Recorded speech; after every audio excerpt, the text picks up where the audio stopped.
Hello, good day. I am Chabilin Habagat, the group leader of Group 7.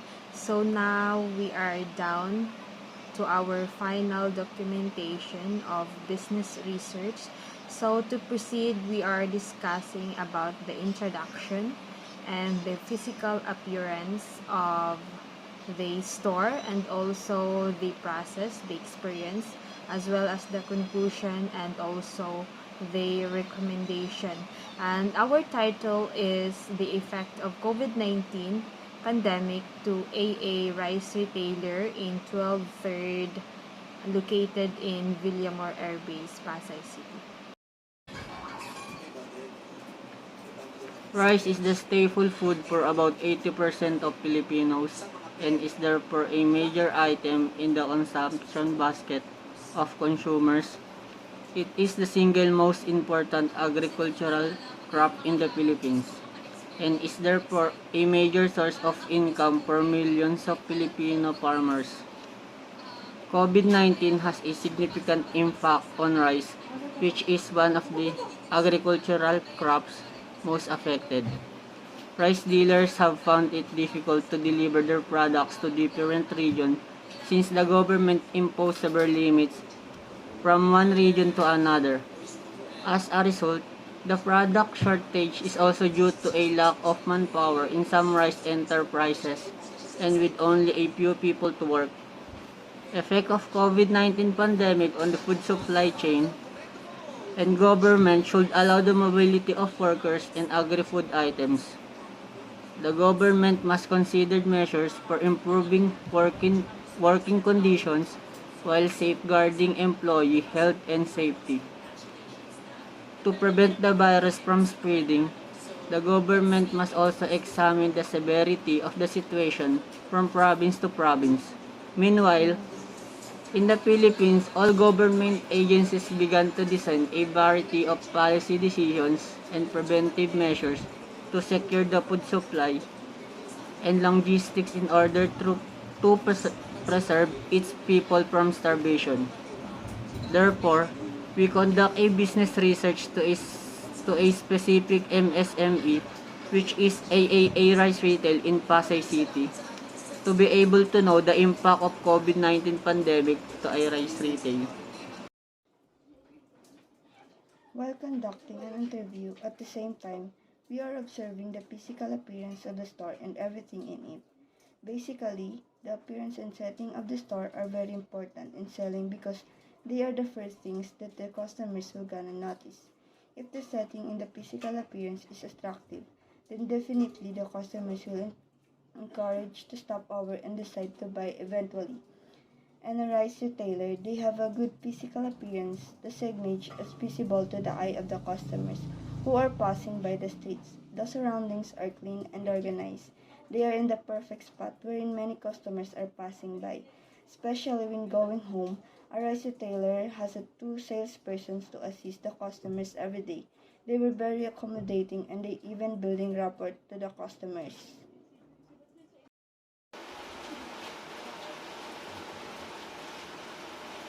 This study utilized the basic descripted research design as cited in.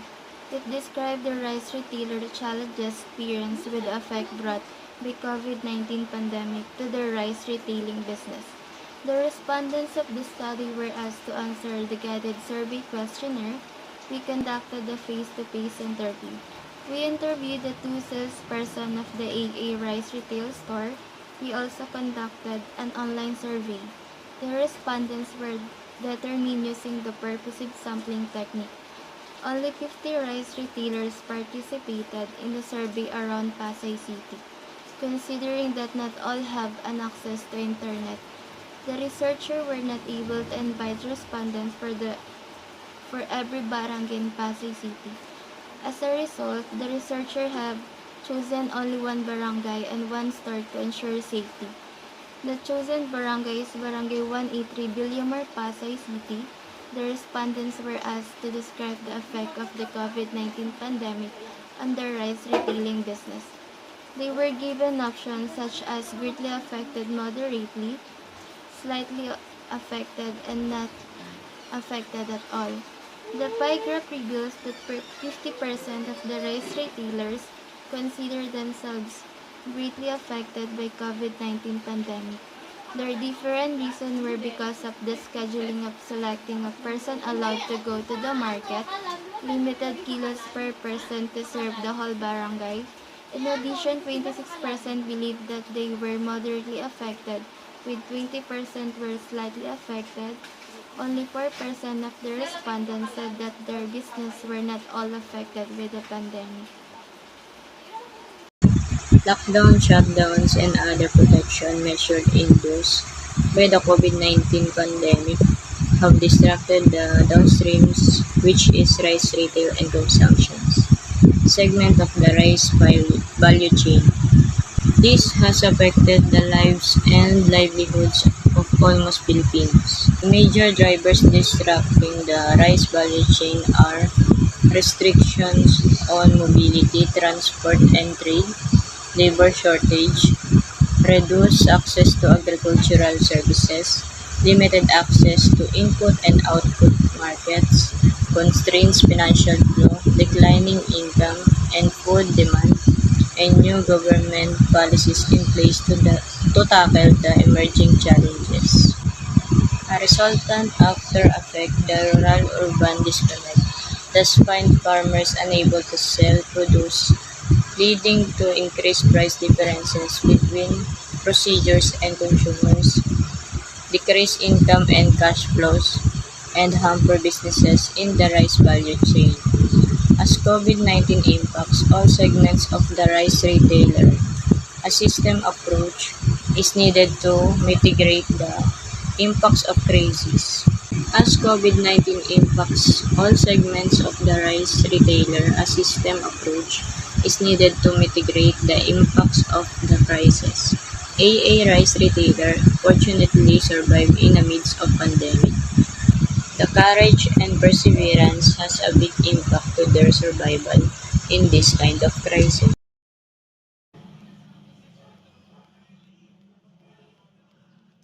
The majority of the rice retailers consider themselves greatly affected by COVID-19 pandemic.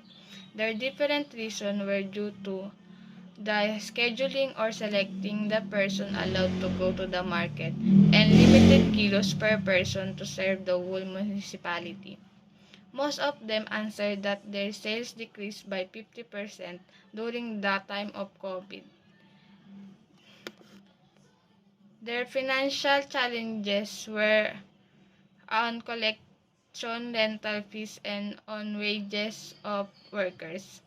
Almost all Almost all of them believe that their business will survive these challenging times. Regarding government assistance, the AA rice retailer mentioned that they did not receive any cash subsidy from the government. Possible solution to the problems that the rice retailers are currently experiencing are the following. The retailers need to help of the government to decrease the price of rice coming from the rice millers traders. The government should help increase the numbers of local rice in the market, especially during a pandemic, because of too much importation of rice from the private sectors. Rice is the staple diet of most Filipinos. Hence, food security entails rice security according to expert consultation. Rice is directly tied to many countries, especially in the Philippines, social peace and political stability. Recent trends in diminishing farming productivity and probability. On the other hand, pursuing rice growing as a result, it is suggested that the government implemented suitable measures to boost rice farmers' production and revenue while ensuring national food security.